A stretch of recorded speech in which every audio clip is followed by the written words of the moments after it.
გამარჯობა ძვირფას საზოგადოება. დღეს ვისაუბროთ რაციონალიზმის შესახებ, მის მნიშვნელობაზე ეკლესიურ ცხოვრებაში.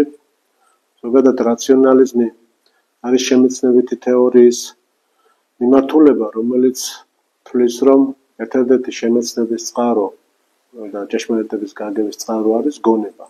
შესაბამისად, ის მთლიანად მიმართულია იმისკენ, რომ შეიმეცნოს როგორც ფილოსოფიურად, მეცნიერულად, ერულად ნებისმიერი საკითხი და აქ მთლიანად აქვს ჩართული გონება.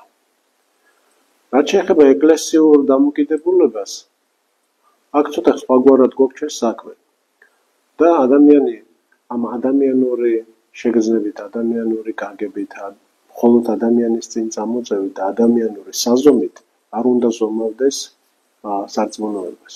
და სწორედ აქ ვლინდება ის რაციონალიზმი, ის პრობლემები, რომელიც შემდგომში უფრო მძაფრ ხასიათს ღებულობს და შემდეგში კიდევ ამკაცრებს მდგომარეობას, გაგებით, რომ ასეთი გონებრივი გადახრების სარწმუნოების საკითხებში იწვევს ერესებს, ზოგადად მოდერნიზმს და მწვალებლობებს.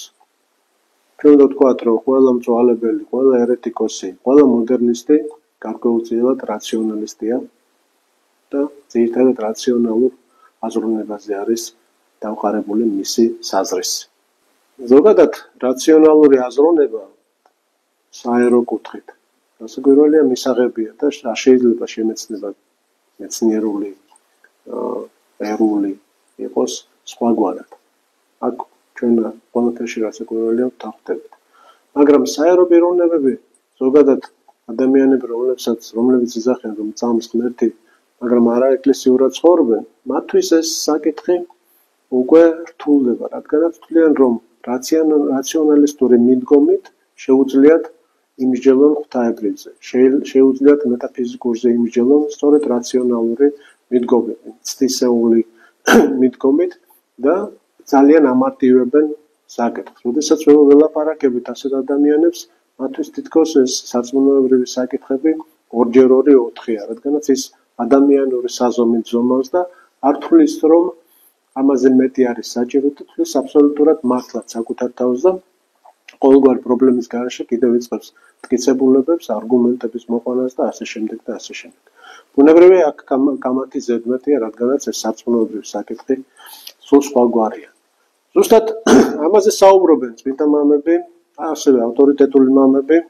ეხლა რატო შეიქმნა მაგალითად წმინდა დემონაზონი სერაფიმ როუზი ამბობს, რომ რადგანაც ამ სამყაროში ადამიანი ვერ აღწევს საუკეთესოს, ან იცის რომ ვერ მიაღწევსო. ის ცდილობს რაციონალისტური აზროვნებით შექმნას საუკეთესო იმისა იმ ადამიანური განწყობისა, რომელიც მის რესურსში არისო, რა, ესეთი პერიფრაზირება რო გავაკეთოთ. ანუ ის ცდილობს რომ შექმნას საუკეთესო მხოლოდ ამ ქვეყნისთვის, ანუ მხოლოდ ამ ქვეყნიურად აზროვნებსო, რადგანაც ამ ქვეყნიურით ზომავსო ამ სარწმუნოებრივ საკითხებსო.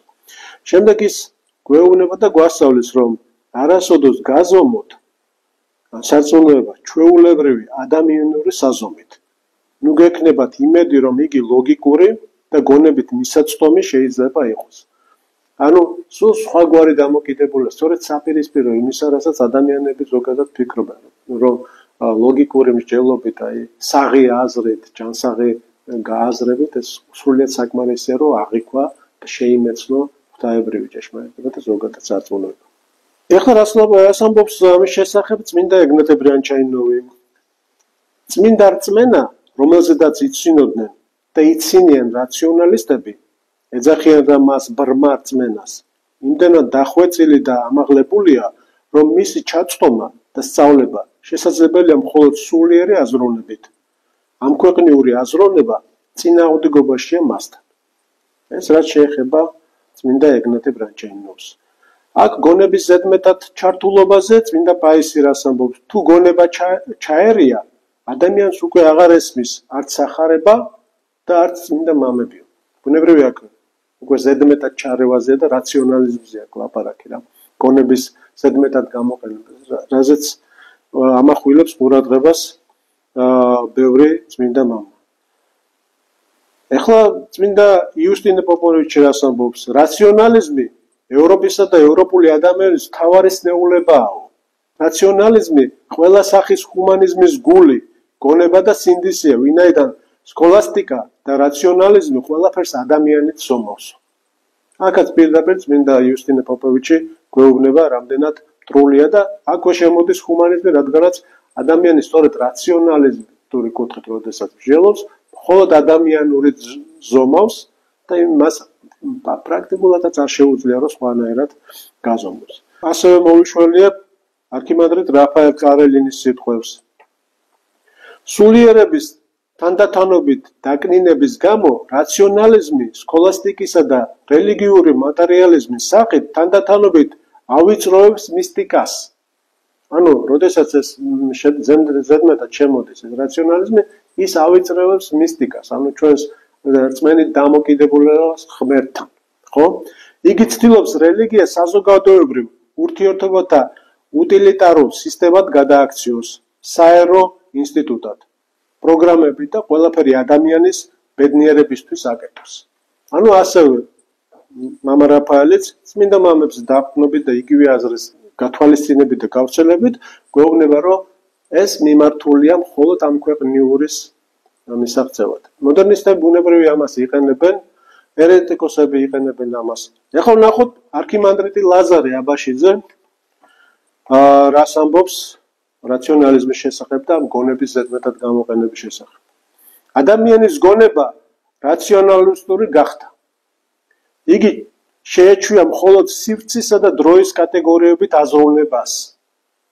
ყოველივე ეს კი, რაც ხილული სამყაროს მიღმა დგას, მის შემეცნებაში ვერ თავსდება.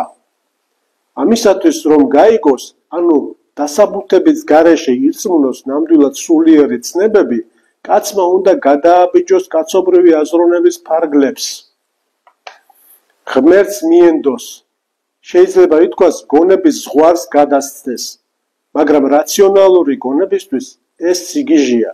და ასევე ამბობს, რომ სწორედ მეტისმეტი ლოგიკურობა, ინტელექტუალიზმის დაუთმობლობა ყველაზე ხშირად მწვალებელთა მიერ დოგმატურ ჭეშმარიტებათა მიუღებლობის მიზეზი ხდება. აი აქ არის უკვე ეს ყველაზე საინტერესო თემა, რაზეც მანამდე სხვა წმინდანების ამბობენ, ანუ ეს მწვალებლობა, ერესები, სწორედ აქედან გამომდინარეობს, ასეთი გონებრივი მიდგომით. ჩვენ ხედავთ, რომ ყველა მოდერნისტი, რომელიც დღეს რაღაცას თავის იდეებს, ახალ ერეტიკულ აზრებს აფრქვევს, აუცილებლად რაციონალისტურია. კარგად სიღრმეში რომ შევიდეს და თვითონაც რომ გულწრფელი იყოს, ის აღიარებს, რომ მხოლოდ ამ ქვეყნიურზე, მხოლოდ ადამიანზე და მხოლოდ ამ ქვეყნიურ სიამოვნებაზე არის მორგებული მისი აზროვნება. ან განდიდებაზე ამ ქვეყნის და მის, ასე რომ ვთქვათ, ბრჭყალებში სრულყოფილად ქცევაზე არის მიმართული.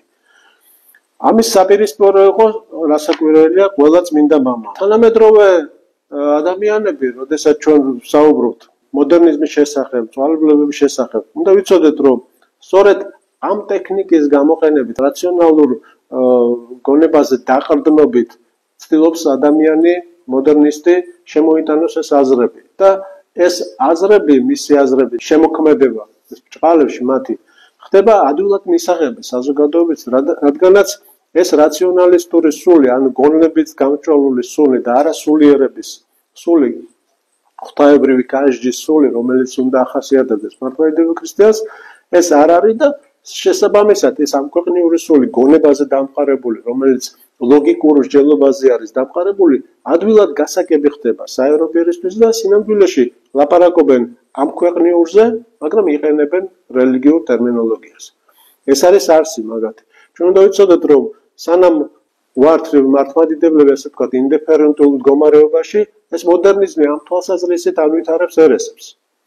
ამ გაგებით ის საფრთხეა და ბოლო დროის წმინდა მამები ამბობენ, რომ ბოლო დროის ერთ-ერთი მთავარი საფრთხე იქნება სწორედ ერესების სიმრავლე, რომელსაც მართლმადიდებლები ვერ გაარჩევენ. სამწუხაროდ ამ საკითხს და ამ წმინდა მამათა ამ დარიგებებს არ ექცევა ყურადღება გარკვეული მიზეზების გამო.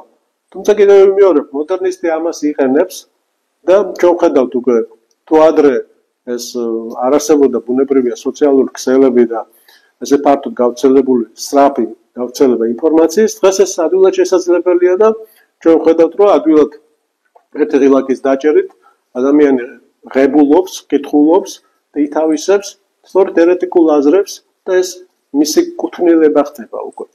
ამას უკვე ვერავინ ვეღარ ჯობნის. ბუნებრივია, რადგანაც ამაზე ნაკლებად ხდება მუშაობა. სწორედ ეს არის პრობლემა, რომელიც ზედმეტმა გონებრივმა მიდრეკილებამ შემოიტანა ეკლესიაში. ბოლოს ასევე უნდა ვთქვათ, ჩვენ წმინდა თეოფანე დაყუდებულის რჩევა დარიგება, რას გვეუბნება? ხიზლად ყოფნა უპირველესად ჩვენი თავის მიმართ გვმართებს. ჩვენ თავად ვატარებთ ჩვენში მზამ წვალებლობის სათავესა და მჭედელს ყოველი სიცრუისა ჩვენს გონებას.